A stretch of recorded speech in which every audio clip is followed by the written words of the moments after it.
Hello welcome, मैं हूँ डॉली। मैं आपका स्वागत करती हूँ मेरे चैनल बिंदास बंदी बोल पे।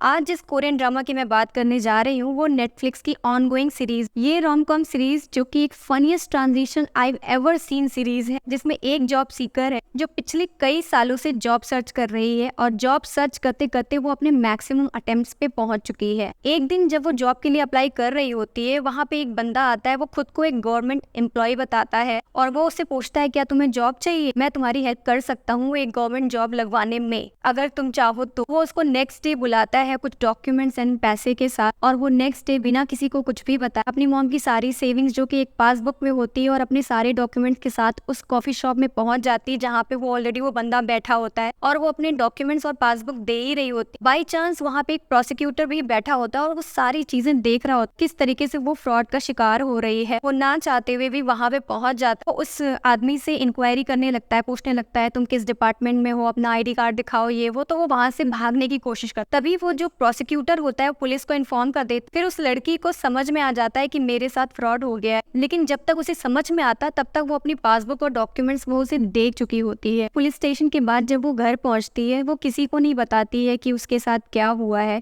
कि वो फ्रॉड का शिकार हो गई है। डॉक्यूमेंट्स तो गए ही, साथ में पासबुक भी चली गई है। घर पे एक दूसरा ही सीन चल रहा होता है। उसके पेरेंट्स को लगता है कि उसकी बेटी की जॉब लग गई है और वो सेलिब्रेट करने के लिए बैठे होते हैं। जैसे ही वो घर में एंट्री करती, वो खुश होकर उसके साथ सेलिब्रेट करने के लिए बोलते हैं कि आओ यहाँ बैठो, हमारे साथ सेलिब्रेट करो। तुमने तो हमें बताया नहीं, लेकिन हमें फिर भी पता चल गया कि तुम्हारी जॉब लग गई। अब वो इस कंफ्यूजन में है कि वो अपने पेरेंट्स को सच बताए या झूठ।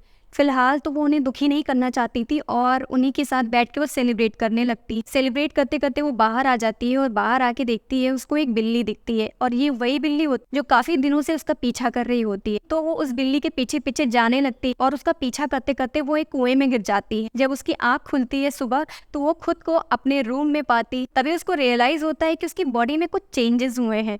जब वो शीशे में खुद को देखती है तो पहचान नहीं पाती है। वो 30 से 50 की हो चुकी है, वो बुढ़ी हो गई है। अब वो इतना पैनिक कर रही है, उसको समझ में नहीं आ रहा उसके साथ क्या हुआ। कल रात तक तो वो एकदम ठीक थी और सडनली उसको सुबह क्या हो गया उसको कुछ समझ में नहीं आया। उसके पेरेंट्स जो हैं वो उसको पहचाने से इनकार कर देते हैं। फाइनली उसके पेरेंट्स जो हैं पुलिस को बुला लेते हैं कि एक स्ट्रेंजर जो है हमारे घर में आ गया है। उसके पेरेंट्स उसको घर से निकाल देते हैं और वो पुलिस स्टेशन पहुंचती है। खुद को बचाते हुए पुलिस स्टेशन से भाग जाती है और जैसे ही दिन ढलता है, सडनली उसने रियलाइज किया कि उसकी बॉडी चेंज हो रही है। जैसे ही उसकी बॉडी चेंज होती है, वो तुरंत भाग के अपने घर जाती है और उसके पेरेंट्स जो है उसका वेट कर रहे होते हैं। वो बोलते हैं कि तुम इतनी देर तक थी कहाँ। वो इतना थक चुकी होती है, पूरे दिन बिना कुछ खाए पिए इधर उधर सड़क पे टहलती रहती है। जैसी ही जाती वो अपने घर पे, वो थक के सो जाती है। नेक्स्ट डे मॉर्निंग में फिर से उसके साथ वही होता है, उसकी बॉडी चेंज हो जाती है। वो 30 से 50 में कन्वर्ट हो चुकी है। अब उसको समझ में नहीं आ रहा, फिर से वही प्रॉब्लम स्टार्ट हो गई। वो क्या करती है, वो अपने ही रूम में छुप जाती है। उस दिन वो अपने रूम से बाहर निकलती ही नहीं है। धीरे धीरे दिन बीतने लगते, वो अपने आप को अभी भी समझा नहीं पा रही है कि वो अभी इस सिचुएशन में कैसे आ गई और वो इस सिचुएशन से बाहर कैसे निकले। ओल्ड एज लोगों के लिए जॉब में अप्लाई करने का एक बैनर दिखता है उसको,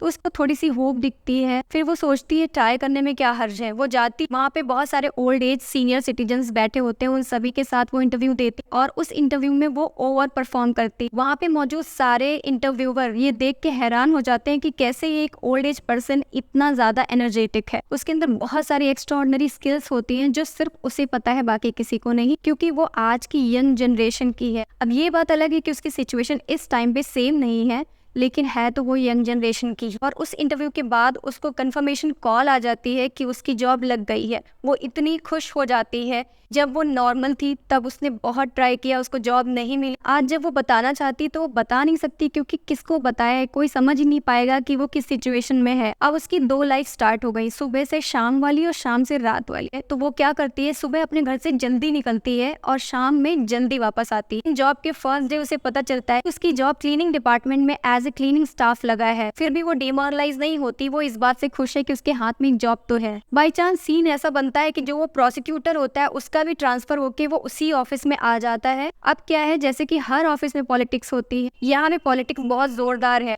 ऑफिस के जो बाकी लोग हैं वो एक दूसरे की चुगली करते रहते हैं और इसी चुगली में पता चलता है कि सबसे ज्यादा नंबर 1 पे अगर कोई चल रहा है, सबसे ज्यादा रूड, खड़ूस और बहुत ज्यादा एक्स्ट्रा वर्क कराने वाला अगर कोई है तो वो प्रोसिक्यूटर है।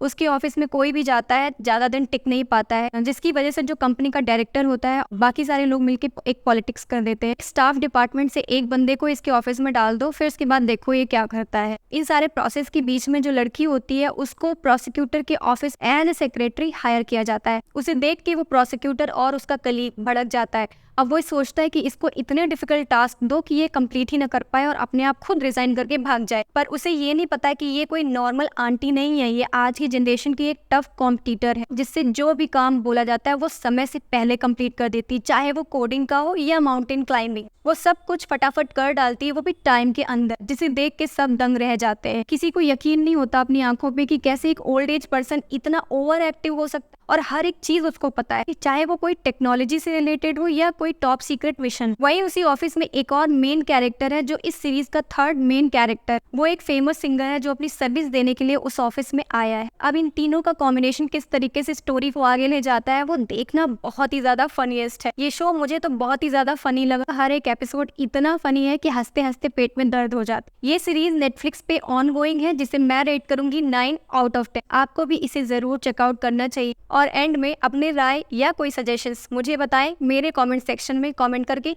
That's all for today now. If you like this video, please like, subscribe and press the bell icon for the latest updates. Until then, take care and bye-bye.